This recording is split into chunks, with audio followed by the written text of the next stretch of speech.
Delight IAS पर आप सभी का एक बार फिर से बहुत बहुत स्वागत है।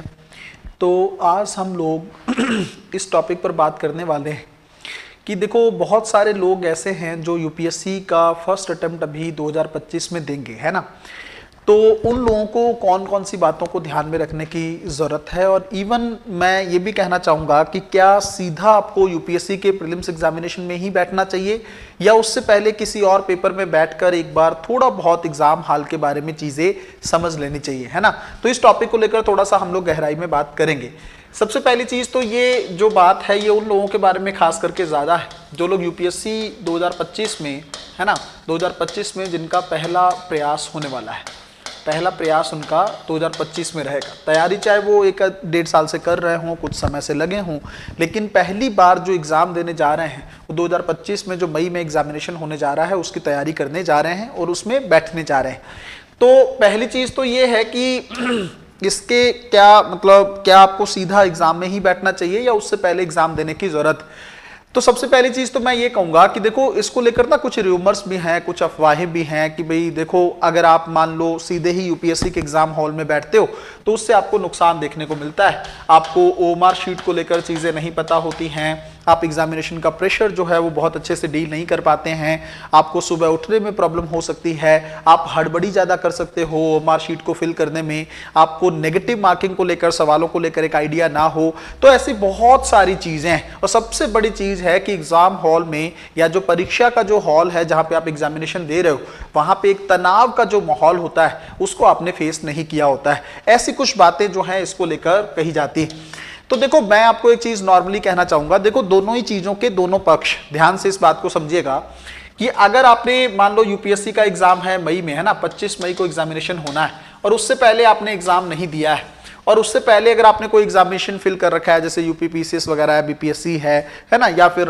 रिव्यू ऑफिसर वगैरह का एग्जामिनेशन है या अदर कोई एग्जामिनेशन है जो ऑफलाइन कंडक्ट होता हो, ऑनलाइन कंडक्ट होने वाला एग्जामिनेशन नहीं, अगर ऐसा कोई एग्जामिनेशन है, कोई अदर स्टेट पीएससी है जो पहले होने वाला है, अगर आपने वैसा फॉर्म भर रखा है तो आप पेपर में बैठ के देख सकते हैं। कोई बहुत बुरी बात नहीं है इसमें, चाहे पेपर हो चाहे ना हो, आपको एक आइडिया हो जाएगा पेपर में कैसे बैठा जाता है, कैसे चीजें की जाती हैं। तो इसमें तो कोई दो राय नहीं है ना कि अगर आपने भर रखा है फॉर्म तो विदाउट कुछ अलग से पढ़े, विदाउट टाइम इन्वेस्ट किए उसमें आप वैसे ही एग्जामिनेशन दे सकते हो।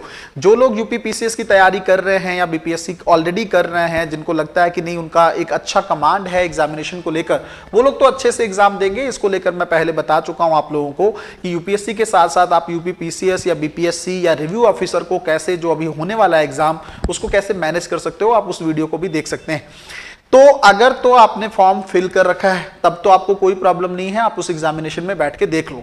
बट अगर आपने नहीं भी किया है ना, तब भी जो अफवाहें हैं इसको लेकर आप उसको थोड़ा सा ध्यान से समझ लीजिए ताकि आपके अंदर एक जो डाउट है या मन में डर है वो डर ना रहे। अब जिन लोगों ने अप्लाई नहीं किया है तो वो लोग कौन सा एग्जाम दे पाएंगे, है ना। ऑनलाइन एग्जाम देने से फायदा नहीं होगा, आपको कोई ना कोई ऐसा एग्जाम देना होगा जो ऑफलाइन होता है, स्टेट पीएससी का एग्जामिनेशन या अदर जो एग्जाम जो ऑफलाइन फॉर्म में कंडक्ट होते हैं जैसे यूपीएससी कंडक्ट करता है। तो पहली चीज ये, पहली अफवाह ये है कि आप जो है आपका तनाव जो है परीक्षा हॉल का उसको आप डील नहीं कर पाएंगे अगर आपने पहले एग्जाम नहीं दिया है। मेरे हिसाब से ये भी एक अपने आप में अफवाह ही है। देखो कई बार ना कुछ इंसान प्रैक्टिस के बिना ही चीज़ों में उतरते हैं, मैदान में उतरते हैं। अगर आप लोग धोनी का भी करियर देखेंगे अगर पहले, तो मेरे हिसाब से कोई बहुत बड़ा एक्सपीरियंस नहीं था उसके पास। शुरुआती कुछ मैचेस में ही वो बहुत अच्छा परफॉर्म कर पाया और उसके चलते उसने, आप सोचो, इंडिया की कैप्टेंसी भी उसको हासिल हुई। तो कई बार जरूरी नहीं होता है कि आप जो है पहले तनाव लेने की प्रैक्टिस, इसी तनाव को डील करने का एक तरीका टेस्ट सीरीज भी है। अब टेस्ट सीरीज में बैठ के वही ओएमआर शीट को फिल करने वाली चीजें, है ना। दूसरा जो प्रॉब्लम यहाँ पे ओएमआर को लेकर है कि लोगों को पता नहीं होता है ओएमआर शीट क्या होती है। पहली बात तो इसके बारे में आप चीजें देख सकते हैं, गूगल से भी सर्च कर सकते हैं, शीट का भी निकाल सकते हैं कैसी होती है वो शीट, कैसे फिल किया जाता है उसको। ये बेसिक सी चीजें हैं, इसमें कोई बड़ा इशू नहीं है, कोई बहुत बड़ा रॉकेट साइंस नहीं है इसके अंदर, बहुत बेसिक सी चीजें हैं। तो ये आप जो है टेस्ट सीरीज के टाइम पे भी इसको इंप्लीमेंट कर सकते हैं, है ना। जो भी आपको ओएमआर शीट को फिल करना है, कौन सा सवाल करना है, इस चीज को लेकर थोड़ा सा ध्यान रखने की जरूरत। तो ये चीजें वहां पे भी हो सकती हैं। तीसरी चीज कि अगर मान लो आपको एग्जामिनेशन हॉल वाले दिन या इस दिन की रणनीति मैनेज करने में प्रॉब्लम, आपको पता ही नहीं हो कि कितने बजे सुबह उठना है, क्या क्या चीजें खानी पीनी है, कैसे एग्जाम हॉल में अपनी चीजों को डील करना है, क्या लेके जाना है, कौन कौन से दस्तावेज लेके जाने होते हैं। आपको पता है कि आपको एडमिट कार्ड वगैरह और साथ में एक डॉक्यूमेंट वगैरह रखना होता है जैसे आधार कार्ड वगैरह, ताकि आपकी आइडेंटिटी को वेरीफाई वहां पर किया जा सके। ये जो बेसिक चीजें हैं, इसमें कौन सा बड़ा इशू है, ये तो आप साथ में लेकर जा सकते हो, इसमें भी कोई प्रॉब्लम नहीं है।